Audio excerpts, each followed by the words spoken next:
E a mensagem de hoje, o texto da mensagem de hoje, ele está em 2 Coríntios, mais uma vez, só que no capítulo 10. Em 2 Coríntios, capítulo 10, os versículos 4 e o versículo 5. Você pode encontrar aí na sua Bíblia também. 2 Coríntios, capítulo 10, versículos 4 e 5. E, por favor, peço permissão para ler esse texto, você pode acompanhá-lo também.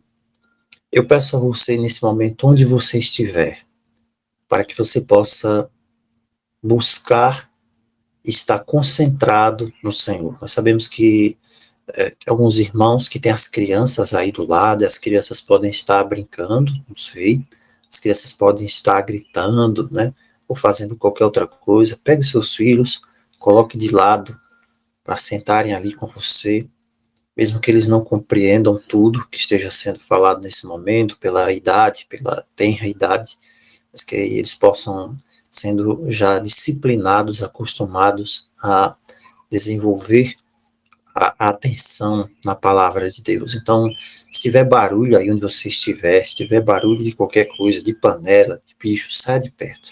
Procure um lugar, coloque a palavra de Deus nas suas mãos, pegue a palavra de Deus, abra a palavra de Deus. Sabe, se a sua Bíblia tem uma letrinha minúscula, procure outra que tenha a letra melhor. Tenha prazer em manusear a palavra de Deus. Tenha prazer em pegar na palavra de Deus. É um presente de Deus. Está aí nas suas mãos. Sabe, se esqueça de tudo ao redor. Esqueça a conversa paralela. Sabe, tire, impossibilite qualquer outra coisa, tirar a sua atenção, desviar a sua atenção. Nós precisamos trabalhar nisso mais e mais e mais, para que nós não venhamos a receber a graça de Deus em vão. Deus tem uma graça poderosa, está esperando nessa manhã, para que os nossos corações estejam prontos, para que ela possa ser semeada neles. Então, nesses primeiros momentos agora, nesses primeiros minutos, que você possa preparar o seu coração, onde você estiver aí na sua casa, com seus filhos, veja aí, coloque em ordem, a palavra de Deus diz assim, põe em ordem a tua casa, prepare-se nesse momento, que nós possamos ter feito isso já desde os primeiros momentos, em que a palavra começou a ser ministrada aqui pela manhã, possamos fazer isso agora também, não sei se está sendo feito ou se já foi feito, mas que o Senhor possa falar aos nossos corações. A gente fala muito isso, né? Que o Senhor fale ao seu coração, que possamos ouvir a voz de Deus, mas nós precisamos propiciar um ambiente em que a voz de Deus possa ser ouvida. A palavra diz que o Espírito é como o vento, um cicio tranquilo, suave. Se eu não estiver com o coração disposto, a palavra diz, dispõe o coração. Ora o Senhor para que Ele disponha o coração nesse momento, em nome de Jesus. O texto bíblico em 2 Coríntios 10, 4, 5 diz, as armas com que lutamos não são as armas do mundo. As armas que lutamos não são as armas do mundo, pelo contrário, elas são armas poderosas em Deus para destruir as fortalezas. Nós destruímos os argumentos.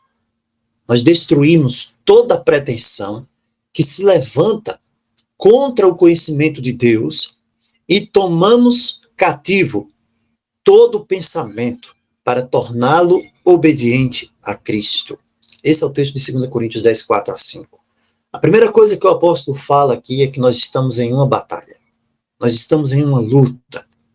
E nós temos armas que nós podemos lutar e temos armas que nós não podemos usar. E essas armas têm um objetivo, essas armas são poderosas. E essas armas, elas são voltadas para a destruição. Que coisa interessante. Durante a semana inteira nós falamos sobre edificação. E realmente existe uma edificação em Jesus. Existe uma edificação em Cristo.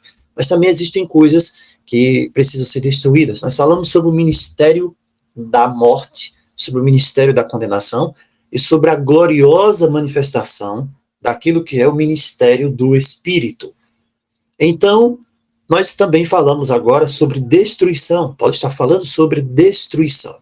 Destruição de fortalezas, destruição de argumentos, destruição de pretensões, de entendimentos, tudo que se coloque contra o conhecimento de Deus. Nós estamos lutando pelo conhecimento de Deus, pela mensagem do Evangelho, pela mensagem da salvação. Também pensamentos que sejam, pensamentos, se eles estão contra a obediência em Cristo, esses pensamentos também precisam serem levados cativos para a obediência a nosso Senhor Jesus, a Cristo. Então essa é uma linguagem que soa como uma linguagem de guerra. Quando essa linguagem aqui é lida, você percebe o som de exércitos aqui. Nós temos exércitos que estão se aprontando para a batalha. Nós temos tambores de guerra que já estão tocando. As armas estão prontas. Você tem um batalhão aqui que está pronto, resoluto, em modo de batalha. Esse batalhão não está em treinamento mais, porque chegou o momento da batalha. Hoje mesmo, homens e mulheres, nós estamos engajados numa batalha que vai perdurar para o resto da nossa vida. E nós precisamos ter uma atitude de soldados. Precisamos lutar pelo rei. E só há um único rei, o rei Jesus. Precisamos lutar pelo reino. E nós não podemos lutar por coisas alheias. O convite que nós fazemos hoje é para que você venha e se junte a nós nessa luta de fé. Se você segue a Cristo, você precisa viver a vida de um soldado que foi convocado. Esses dias, milhares de reservistas estão sendo convocados, foram convocados lá em Israel, porque para eles existe um inimigo e eles foram chamados para a guerra, para a batalha.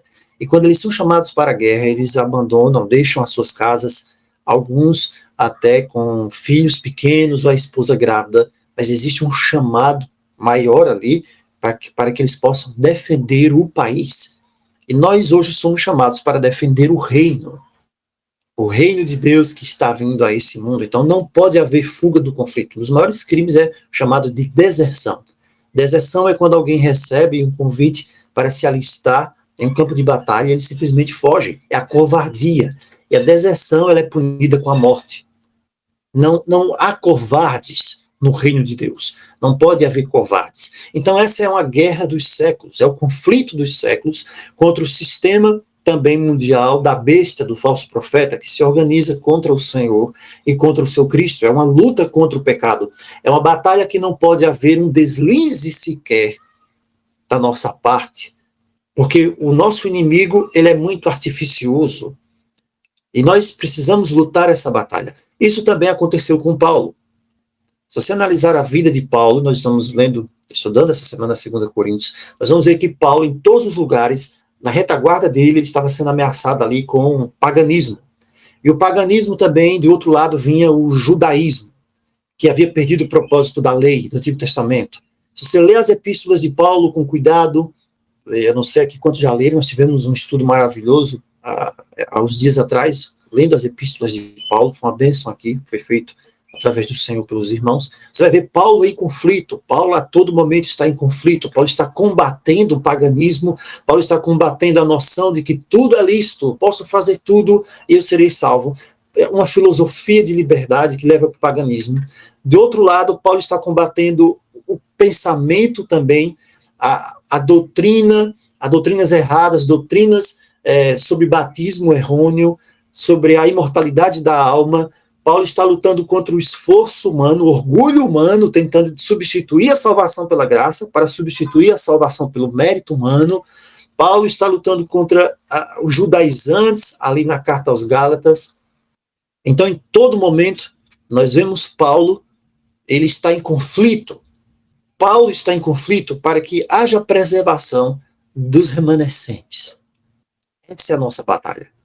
Em tudo que falamos, em tudo o que dizemos, em todas as coisas nós devemos estar em conflito, em batalha, e vamos estar envolvidos. Não há como fugir para que haja a preservação desse remanescente. Você tem um dilúvio aqui. Paulo ele vivia cercado, um dilúvio tentando engolir a fidelidade, a pureza desses aqui. Era como se ele estivesse ali numa grande barragem, e ali um dique se rompe, ele vai lá tentar ali fechar, aparece outro rompimento em outro lugar, o paganismo, o legalismo, tantas coisas ali, tantas coisas complexas e que poderiam ser facilmente dissolvidas e são pela palavra de Deus. Então Paulo estava sempre em luta.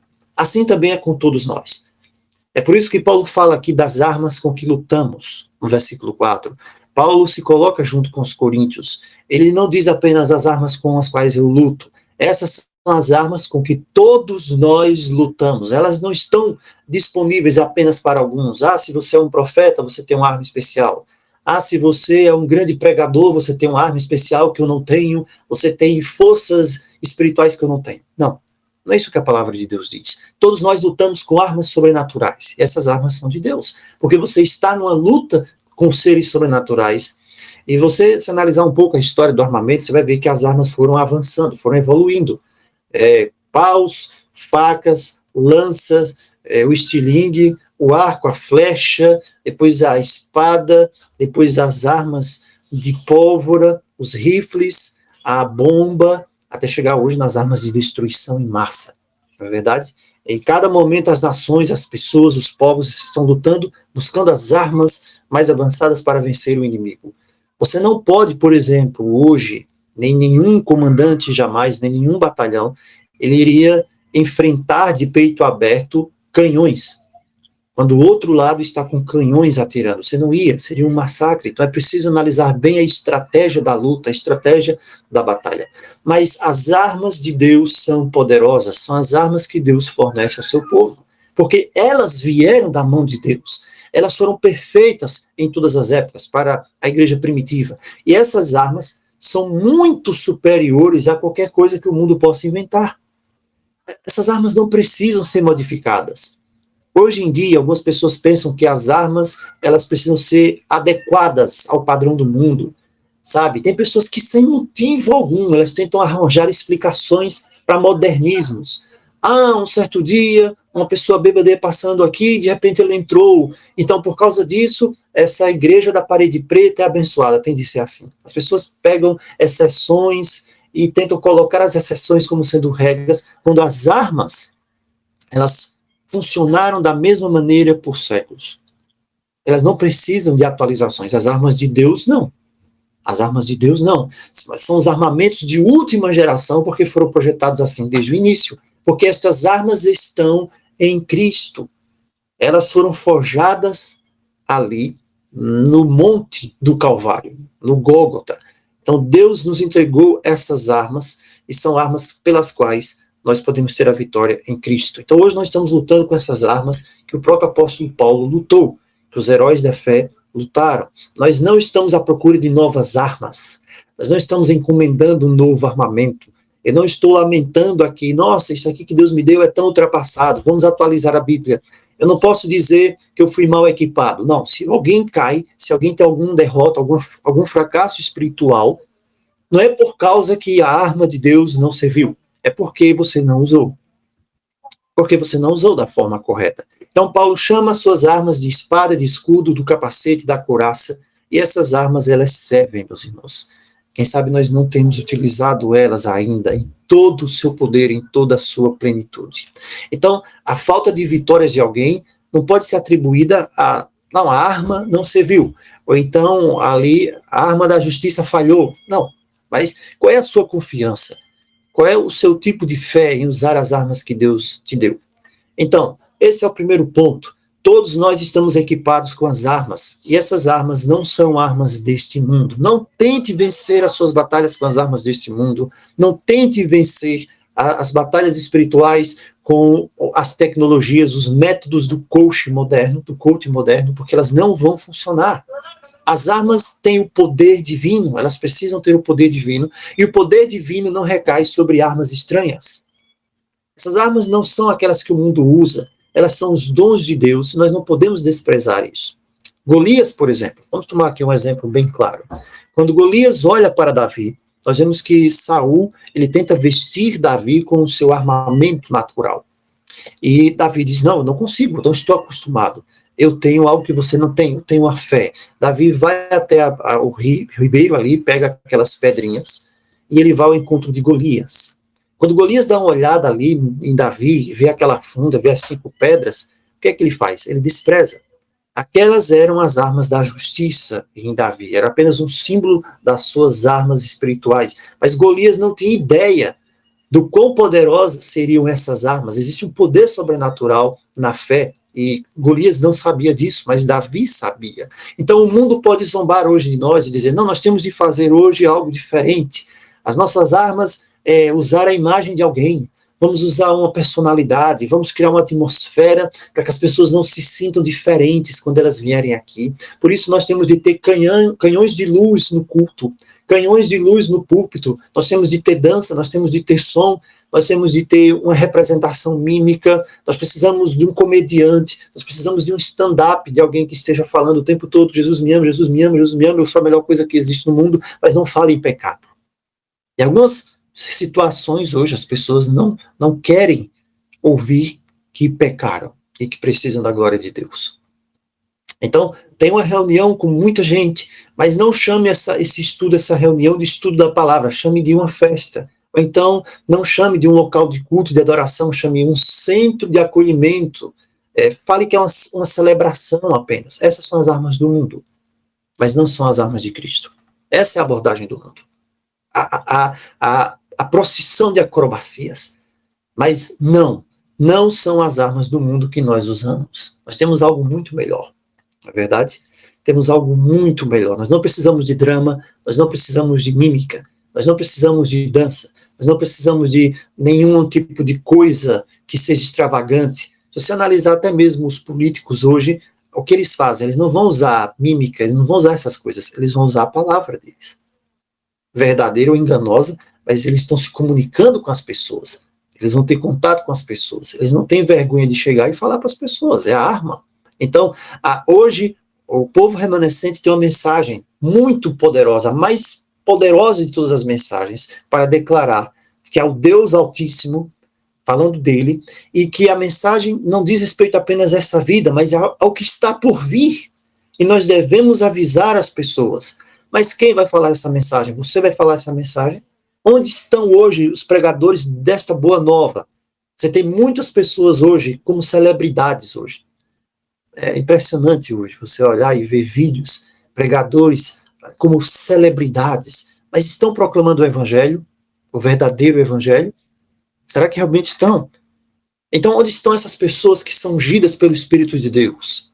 Nós devemos clamar a Deus para que Ele conceda o seu Espírito a nós, para que nós possamos receber esse Espírito. Existe um livro de William Sagan, que é Batalha pela Mente. Esse livro de William Sagan, ele era um psiquiatra, e ele fazia tratamento com soldados que tinham choques, né, psicológicos. Então, ele fazia o seguinte, né, ele reencenava, né, o trauma que a pessoa havia passado, e através de trabalho ali com a pessoa psicológica, ele tentava uma liberação emocional da pessoa. Não, aconteceu isso, agora você vai ficar livre disso, você está liberado disso, você vai ter paz agora. E o que acontece? Muitas pessoas, algumas pessoas pregando, eles tentam usar esse tipo de coisa, sabe? Quando nós falamos aqui sobre o quão importante o quão sério é a questão de vida ou morte, Deus fala isso na palavra. Escolha a vida para que vivas. Eis que teu posto diante de ti, a vida e a morte, a bênção e a maldição. É a palavra isso. Isso não é aterrorizar. Mas nós não devemos usar técnicas de conversão religiosa. Eu preciso aterrorizar você, depois que aterrorizar você estiver aterrorizado, eu digo, olha, essa é a única salvação. Muitas pessoas na pandemia, elas caíram nessas técnicas. Elas caíram numa linguagem de conversão. Porque muitas das pessoas, elas viram acontecer uma coisa que nunca aconteceu, uma pandemia mundial, e as pessoas ficaram reclusas nos seus lares e fechando comércios, e realmente ali estava uma coisa que ninguém sabia o que viria no futuro. Então começaram a surgir grupos e mais grupos de pessoas no Telegram e canais, dizendo, olha, isso que está acontecendo é porque é o fim, chegou isso, chegou aquilo, vamos vender tudo, vamos para o Amazonas, vamos para a floresta amazônica, e muitas pessoas foram. E muitas pessoas foram condicionadas dessa maneira, de uma forma psicológica, muitas pessoas que nunca tiveram a vida com Deus, muitas pessoas que nunca se apegaram à Escritura. Depois que passou todo aquele afã, nós vimos que muitas pessoas gradativamente começaram apenas a manter alguma aparência de piedade. Uns se apegando a uma coisa específica, outros se apegando à terra plana, outros se apegando a judaizar, outros se apegando a coisas que não iriam levá-los a nada, na verdade. Cada um criou a sua própria seita. Então, isso não é evangelho.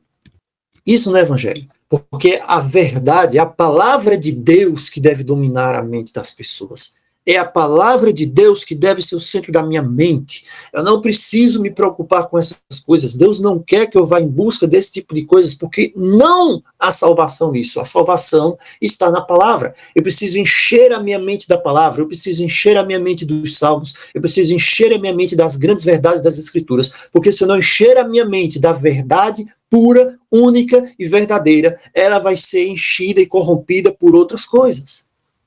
Então é isso que Paulo está dizendo. Você está numa batalha espiritual, é uma batalha pela mente.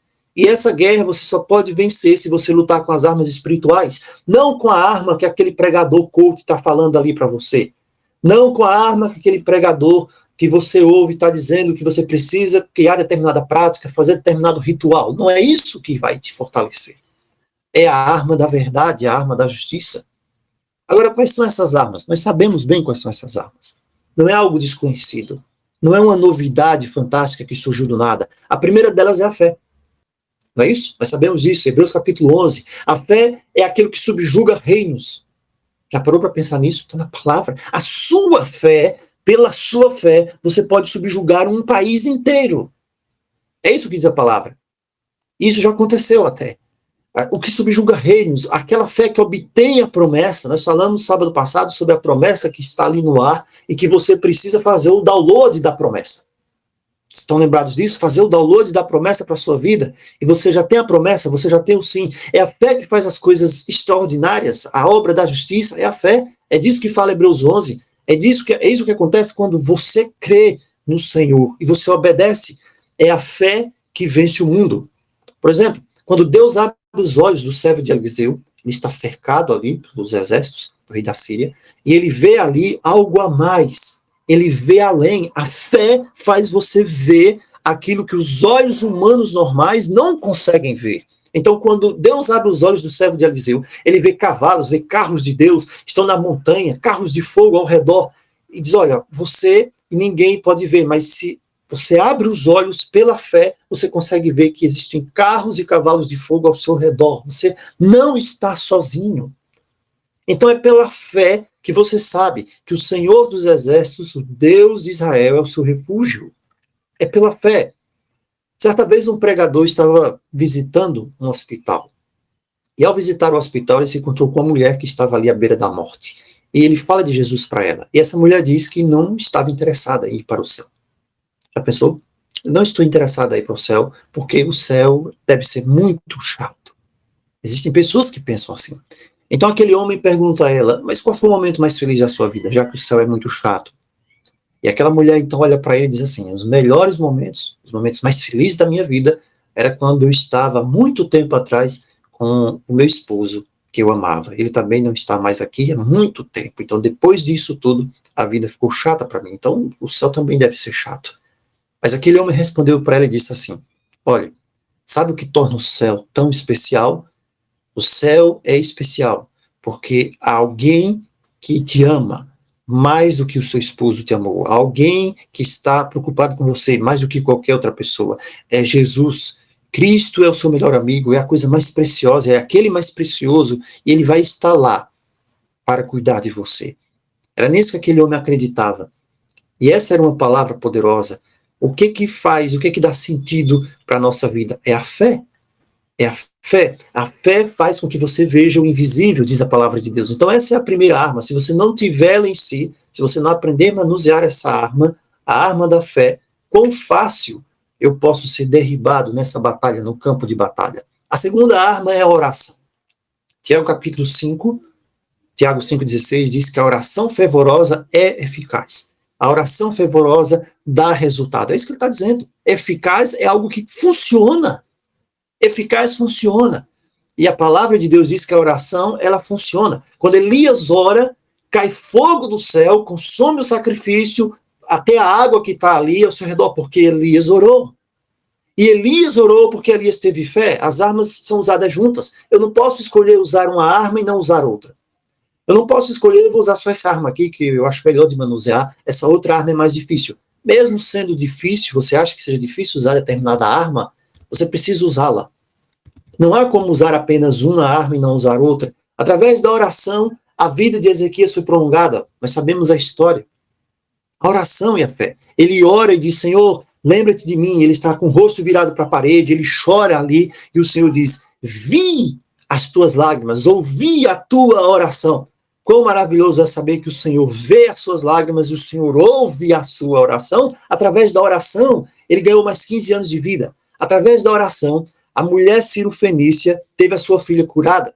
Mas também pela fé, porque ela diz, Senhor, os cachorrinhos comem das migalhas que caem da mesa dos seus senhores. Eu sou como uma cachorrinha, me dá uma migalha, eu estou aguardando, Senhor, eu estou esperando aqui. E a sua filha foi curada.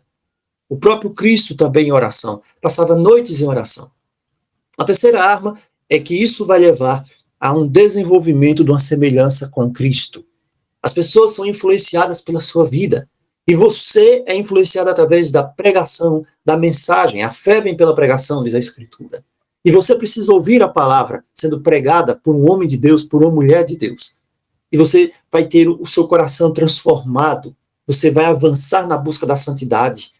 Então, quando você ministra a palavra de Deus, e a palavra de Deus tem sido ministrada aqui, e onde quer que ela seja ministrada, aquela palavra é uma arma poderosa nas mãos de Deus para destruir fortalezas. Fortalezas, meus irmãos, são todos os argumentos, é a cabeça dura, às vezes, que o ser humano tem, na grande maioria das vezes, que se fecha para não receber a salvação que vem através de Jesus Cristo. Outra arma poderosa, uma grande arma poderosa, eu acho que é o início de toda essa armadura, é a verdade. É a palavra de Deus. A palavra de Deus é a verdade, a tua palavra é a verdade. A palavra é um martelo que quebra a rocha. Veja, a palavra está sempre destruindo, a palavra está sempre quebrando primeiro para que depois construa. A palavra é um martelo que quebra a rocha e torna em pedaços. A palavra é viva, é poderosa, é uma espada afiada de 2 gumes. Como é que você passa a conhecer ao Senhor, amar ao Senhor? Pelo poder da palavra. Como é que você passa a servir e agradar a Deus? Pelo poder da palavra.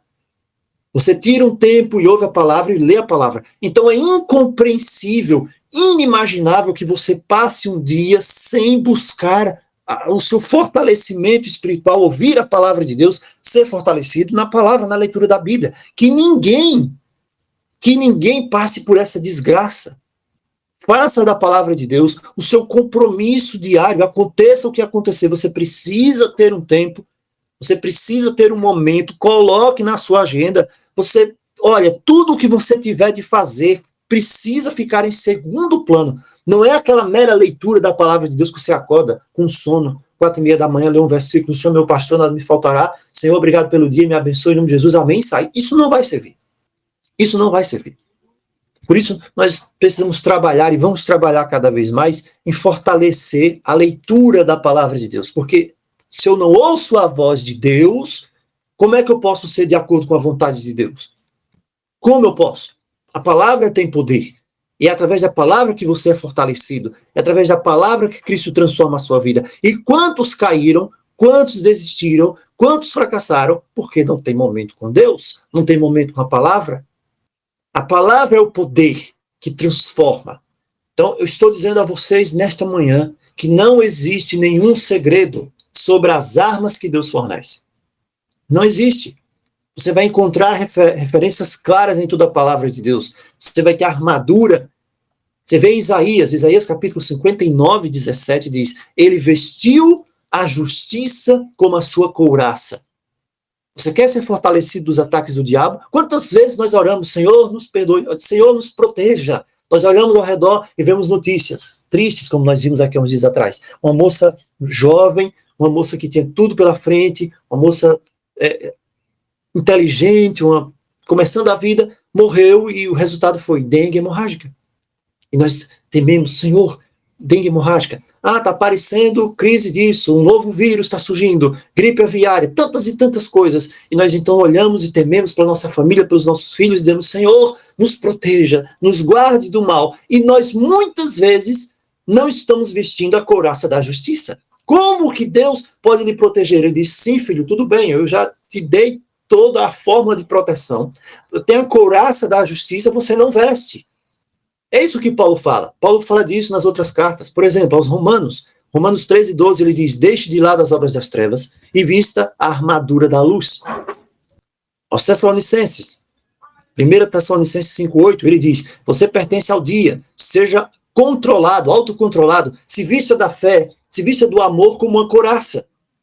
Se você não estiver vestido dessas coisas, você vai ser facilmente atingido. Veja só, o interessante na palavra é que estar vestido com a couraça não impede que você seja atingido.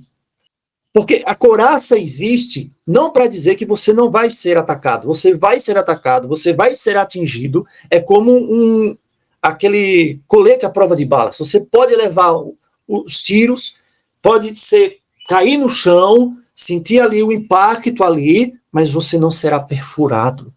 Você não vai morrer nessa batalha. Agora imagina você sem a couraça, sem o colete à prova de balas. Mas o texto mais conhecido de Paulo sobre esse é Efésios 6:13. Efésios 6:13, Paulo diz, revista-se de toda a armadura de Deus. Porque senão, você não vai ficar firme. É isso que Paulo diz. Efésios 6:13. Se você não estiver revestido da armadura de Deus, você não vai ficar firme. Você não vai permanecer. Efésios 6:13. Ore e peça a armadura de Deus, o cinto da verdade, a couraça da justiça. Então, eu estou insistindo hoje aqui, em nome do Senhor, para todos nós, que todos nós temos as mais poderosas armas do universo. Mas se você não usar, se você não se apossar dela, você simplesmente vai ser alvejado, vai ser abatido. Não há o que fazer. E Paulo diz, essas são as armas com as quais nós lutamos. Há uma luta, há uma batalha. Não pense que você vai entrar no reino de Deus. É por isso que muitas pessoas estranham. Por que eu conheci a verdade e depois que eu conheci a verdade, parece que as coisas ficaram mais difíceis para mim? Depois que eu conheci a Bíblia, as coisas ficaram mais difíceis para mim. Depois que eu li a palavra de Deus, aconteceu um problema dentro da minha casa, parece que as coisas desandaram. Por quê? Porque você está numa batalha. Antes você não estava. Antes você não estava. Antes você estava lá fora. O inimigo nem estava ligando para você. Mas no momento que você entra no fronte de batalha, você é um alvo. Você entrou na luta, então você tem de se acostumar que você vai estar no meio da gritaria, do empurra-empurra, as flechas vão estar zunindo. Olha só, esses dias ficou bem conhecido, né, mundialmente, vamos dizer assim, a tentativa de assassinato que houve contra o ex-presidente dos Estados Unidos, Donald Trump. Donald Trump estava no comício, como nós sabemos, e então um atirador, como dizem, né, a 150 metros de distância, mais ou menos, estava ali preparado para tirar a vida dele. Havia homens do serviço secreto que estavam acompanhando ali, olhando para todos os lados, olhando as pessoas, mas será que não viram aquele homem ali? Saíram vários vídeos, pessoas falando, olha, eu vi uma pessoa subindo, eu vi ali com a luneta, mas não fizeram nada. Não fizeram nada. O homem chega, monta a sua arma de precisão, a arma de precisão, na verdade, ele não errou o alvo, assim, dele mesmo, e ele atira. E por alguma coisa do destino, ou por algo sobrenatural, talvez, não vamos entrar nesse mérito, ali ele girou a cabeça. Quando ele gira a cabeça, a arma, né, o tiro passou de raspão ali, estourou o tímpano dele, sangrou ali, perfurou a orelha e caiu no chão, e aí as pessoas vieram ali, aquela coisa toda, e depois outros atiradores atiram nele. Qual a lição que fica? Meu irmão, se você está no campo de batalha, saiba que o que você estiver fazendo, o que você estiver dizendo, se você se coloca de pé, se você está falando, se você está defendendo o exército, você é alvo de ataque. Você vai ser alvo de ataque. Mas diferentemente ali do que aconteceu com o Trump, nós podemos ter a arma da justiça, nós podemos até ser alvejados, mas nós não morremos. Nós não morremos. Essa é a batalha. E o reino de Deus hoje, você vai ver isso acontecendo, né? Isso vai se intensificar cada vez mais.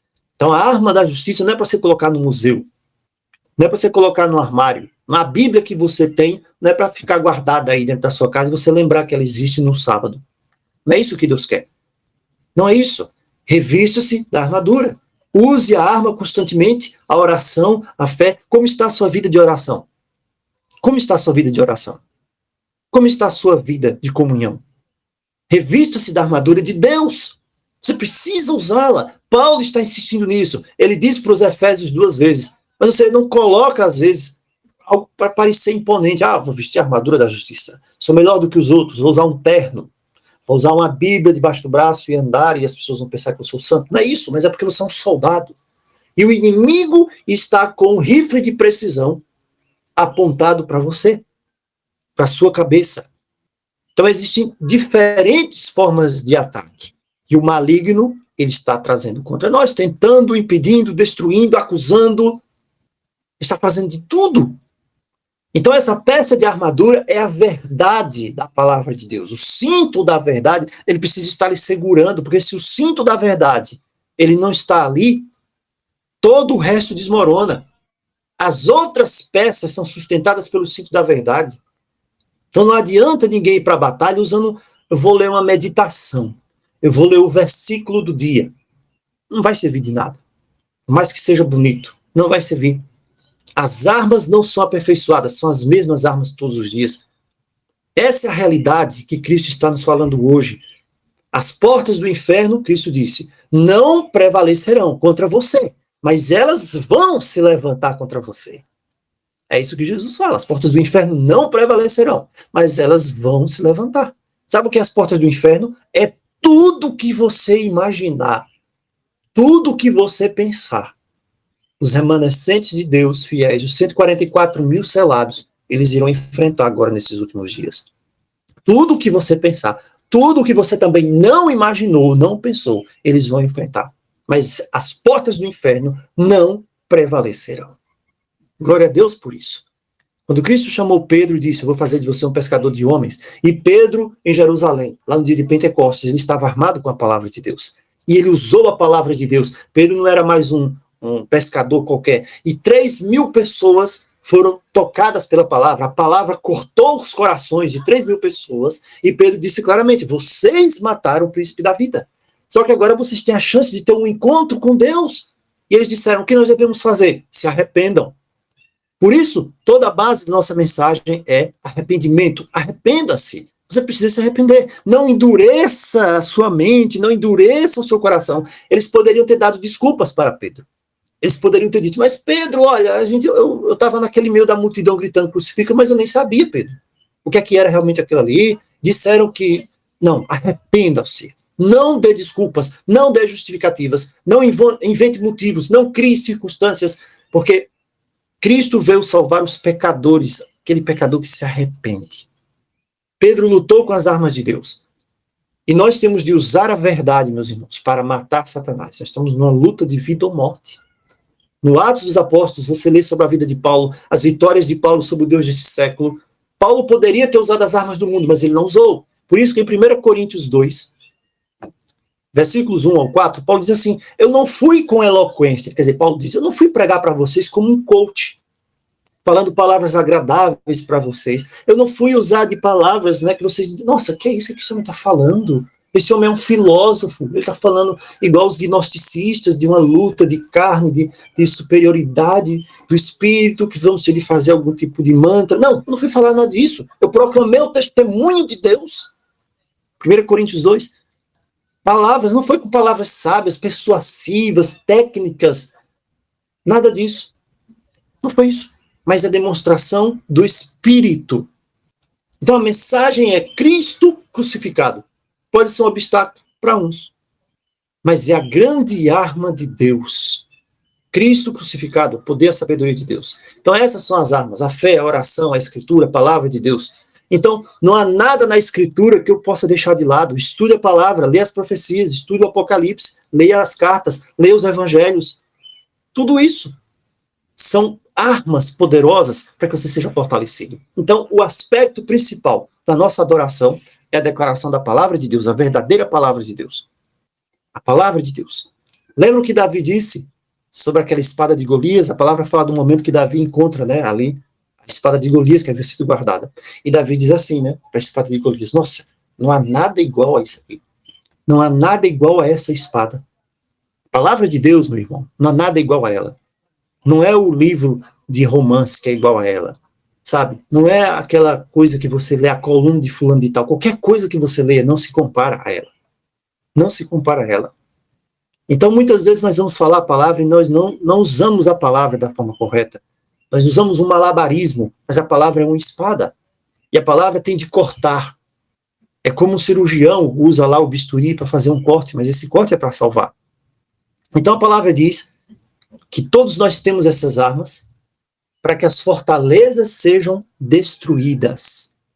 Que fortalezas? Para uns pode ser o ateísmo, a pessoa é ateu, é uma fortaleza. Então as nossas armas têm o poder de demolir as fortalezas. Então esse é o impacto dessas armas. Destruir os argumentos, os enganos, a pretensão através da palavra. O cativo, o pensamento tem de ser levado a Cristo, porque o meu pensamento pode ser diverso, pode estar divagando, um monte de viagens aí que eu aprendi, mas tudo isso tem de ser levado cativo para Cristo. Exemplo, tem pessoas que dizem assim, eu decidi e você não vai me mudar. É uma pretensão. É uma pretensão. Não há nada mais mortal como isso, como uma mente fechada. A pessoa está cheia de superstição. É como se a pessoa estivesse acreditando na mula sem cabeça ainda.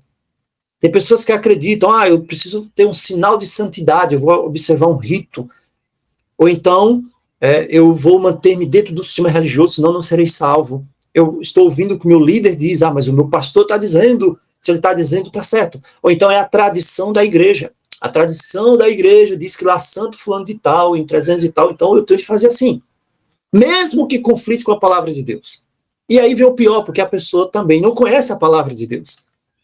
Então isso é um sofisma, é uma fortaleza, e só pode ser destruído com a palavra de Deus. Segundo ponto também, tem pessoas que dizem, não há evidências de que Jesus seja o Filho de Deus. Nossa, não há evidências que Jesus sequer existiu. Tem pessoas que dizem isso. Tem pessoas que dizem isso. Quantas pessoas estariam dispostas para morrer por uma mentira? As pessoas não têm resposta para isso. Olhe para o que aconteceu com os irmãos, com a igreja, no período lá de Esmirna, na grande perseguição geral, com Diocleciano, com tantas outras coisas. Quantos morreram, deram a sua vida por Cristo? Quantos morreriam por uma mentira? Ninguém morreria por uma mentira.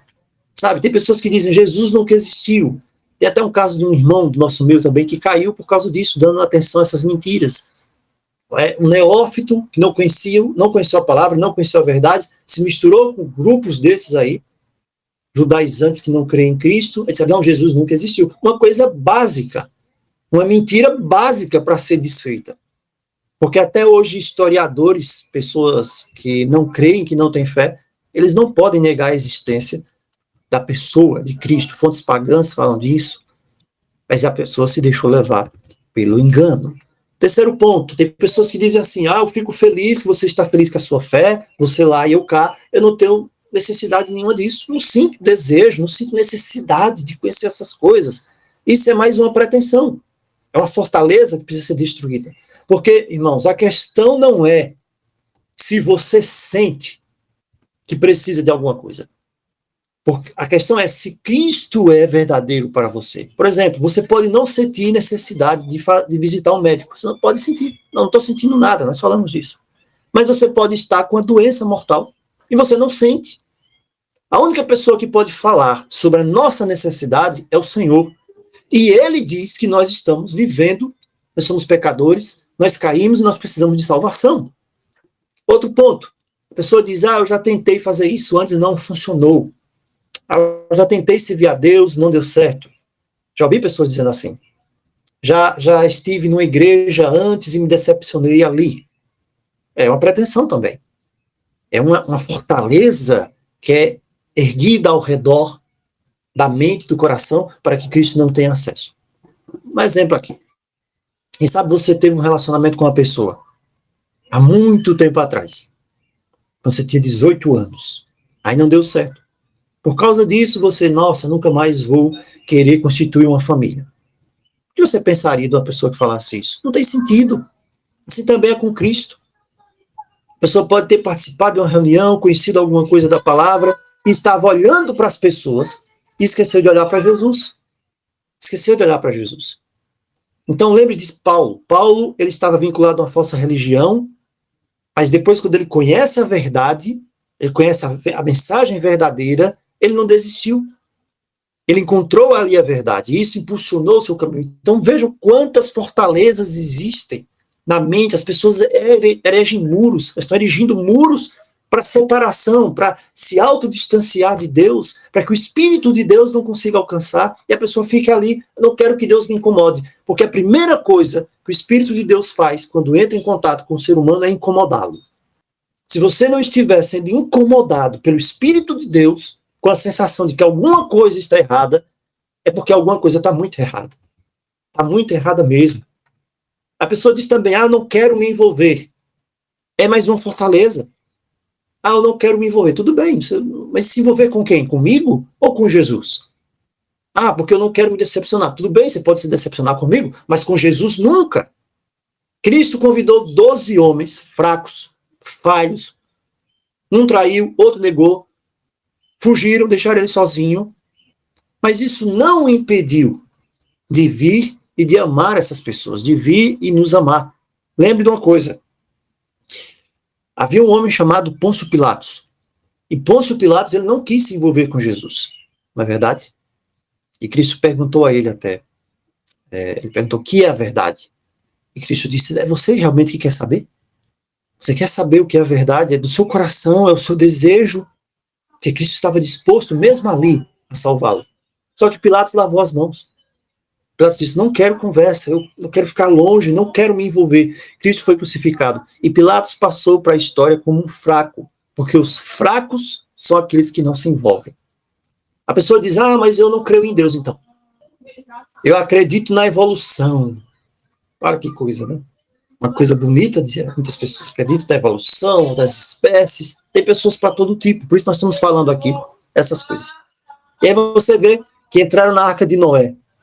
Os cachorrinhos, as raças de animais. E o que aconteceu no início, quando não havia nada? Você tem a criação. Mas não há um Deus criador. Eu costumo sempre dizer o seguinte, já falei isso aqui. Por que não nascem os dentes na sua testa? Por que os seus dentes não poderiam ter nascido na sua perna? Por quê? Ou por que a sua boca não é no seu braço? Sabe por quê? Porque quem criou, criou com beleza, com propósito, com inteligência, com sabedoria. Alguém criou. Irmãos, é loucura. É o Deus deste século. É o Deus deste século que cega o entendimento. Gênesis 1:1. No princípio, criou. Essa é a verdade suprema da palavra. No princípio, criou Deus os céus e a terra. Essa é a mensagem para o fim dos tempos. Apocalipse 14:7. Temei a Deus e dá-lhe glória, porque é vinda. Chegou a hora do seu juízo. Adorem aquele que criou. Essa é a mensagem. Agora tem outra fortaleza que é levantada na mente das pessoas, que é essa que diz assim, todos os caminhos levam ao céu. É mais uma fortaleza. Todos os caminhos levam ao céu. Não importa o que você acredita, as pessoas dão um tapinha nas costas uns dos outros. Esse é o ecumenismo. Não importa o que você acredita, desde que você seja sincero. Mas importa muito o que as pessoas acreditam, porque as pessoas vão agir de acordo com o que elas acreditam. Imagina só, aquelas pessoas que sequestraram um avião lá, que se dizem que sequestraram um avião, no 11 de setembro. Elas acreditavam naquilo, mas alguém acreditava naquilo. Ou alguém que fez aquilo, independente do que foi, acreditava naquilo, que precisava fazer aquilo.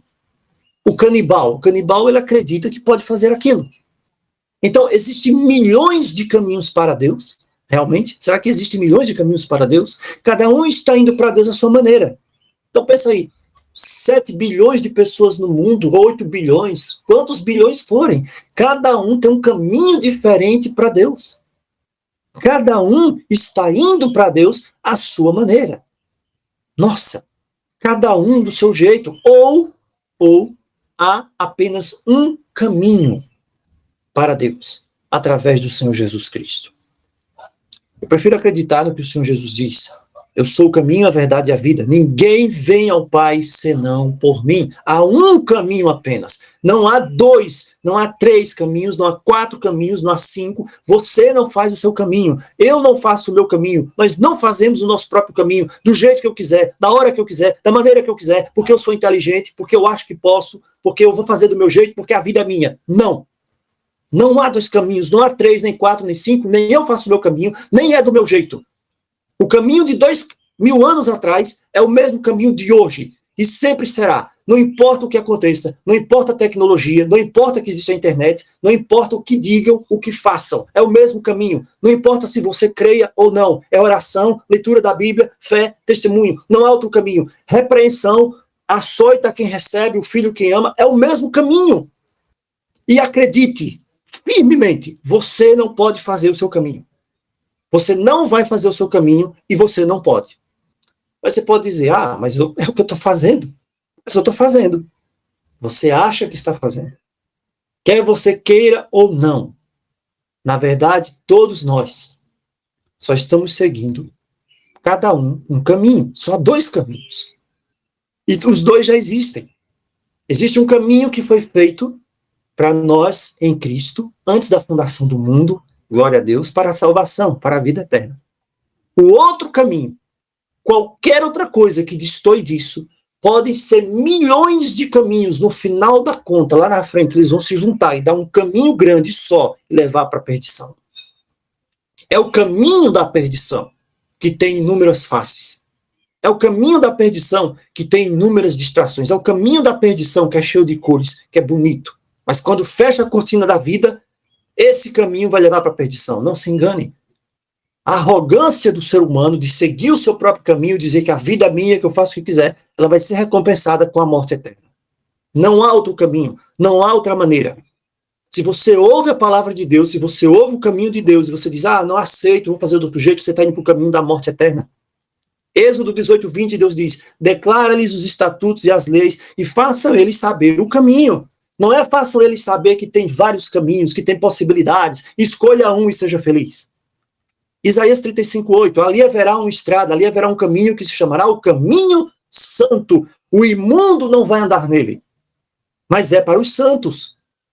Isaías 48:17, eu sou o Senhor teu Deus, eu te guio pelo caminho que deves andar. Salmo 119:30, escolhi o caminho da verdade.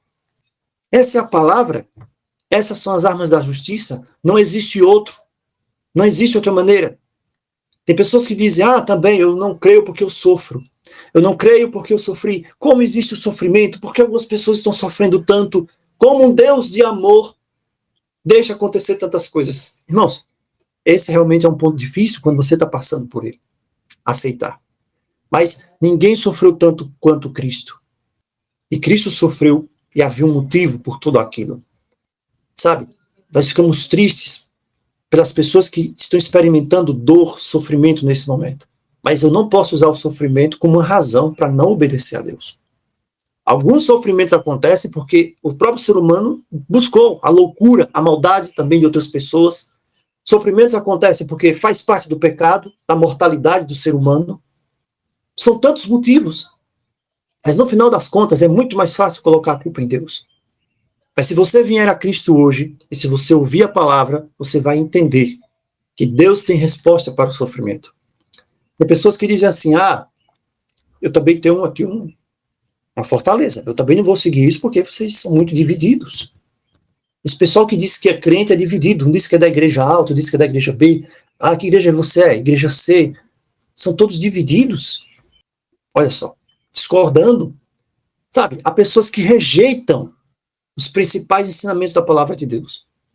Eles negam a doutrina da fé, eles negam tudo isso, essas armas da justiça, eles negam a divindade do Deus único, do seu Filho Jesus Cristo, eles estão negando. Então, até que essas pessoas creiam na verdade, não pode haver comunhão, luz e trevas. Por isso a divisão. Outros colocam tradição, a tradição da igreja, tem de acender uma vela, tem de orar para os mortos. Tradições, paganismo, não há como haver comunhão, luz e trevas. Agora, os verdadeiros fiéis remanescentes, eles não se dividem. Pode um estar ali caindo, fraco, precisar de uma correção, mas todos estão juntos jogando no mesmo time. Eles não vão se dividir para ser igreja A, igreja B, igreja C. Por causa disso agora eu vou ser diferente. Não. Todos nós somos pecadores, mas Cristo nos amou, morreu em nosso lugar. Então esse é o evangelho, e essa é a unidade. Se você falar hoje aqui, com, por exemplo, o nosso irmão João Blaise, se você falar com o irmão Atlas, se você falar com o irmão Marlon, se você falar com algumas das irmãs que têm ministrado a palavra, cada um deles vai dar a mesma resposta. Cada um vai ter a mesma resposta. Então, nessa manhã, tem pessoas que dizem, mas aqueles que nunca ouviram o evangelho. Mais uma objeção. Sabe? O evangelho já está sendo pregado por essas pessoas desde o dia em que eles nasceram. Existe um Deus vivo. Ele coloca a sua mensagem na consciência, na mente, escreve a sua lei no coração. No final das contas, nós não temos desculpas. No final das contas, todas as fortalezas serão destruídas. Todas as desculpas que eu der, elas não serão suficientes no dia da glória de Deus, no dia do juízo. O problema, meu irmão, sabe, é que o ser humano, ele sabe mais do que pratica. Todos nós precisamos do Salvador. Eu conheço o Evangelho, mas quem sabe eu não esteja correspondendo. Isso é muito preocupante. São milhares de pretensões quanto ao conhecimento de Deus. Milhares. Sabe, talvez eu possa não, quem sabe, levar você a Cristo, mas enquanto eu estiver aqui, nós vamos perturbar você com a palavra e demolir toda essa altivez, toda a pretensão, como diz a Escritura. E aí, meus irmãos, a nossa mente, Paulo finaliza dizendo, a nossa mente, ela é levada cativa. Os nossos pensamentos são de Cristo, eles não são mais nossos. O cérebro humano é a coisa mais misteriosa que existe, né?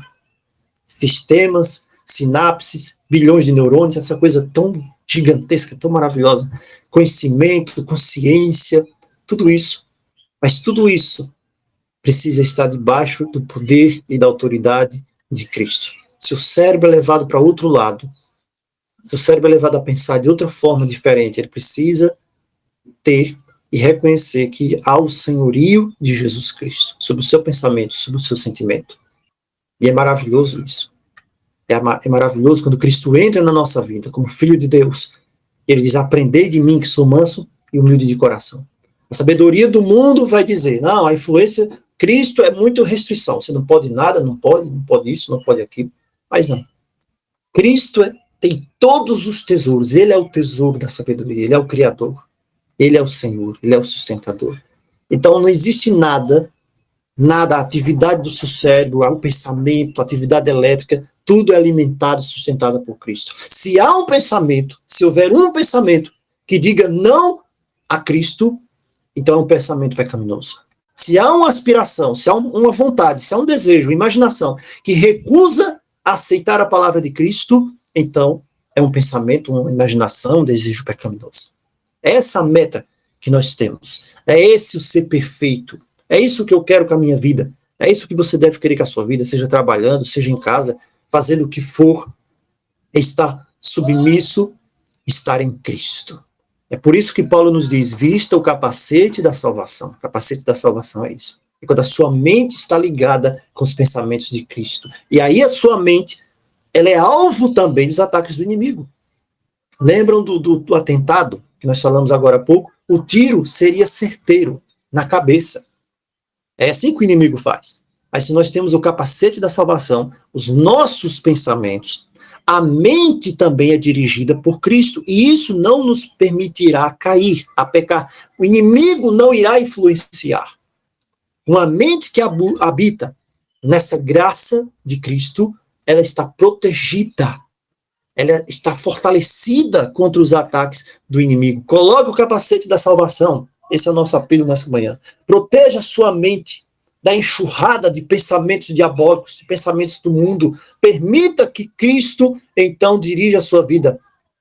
É isso que nós devemos fazer.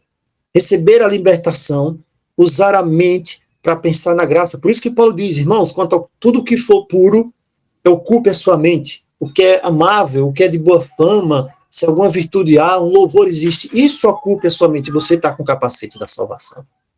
É assim que você cresce, é assim que você tem o poder. É assim que os soldados de Cristo lutarão a última grande batalha desse mundo. Nesse momento, você está em treinamento.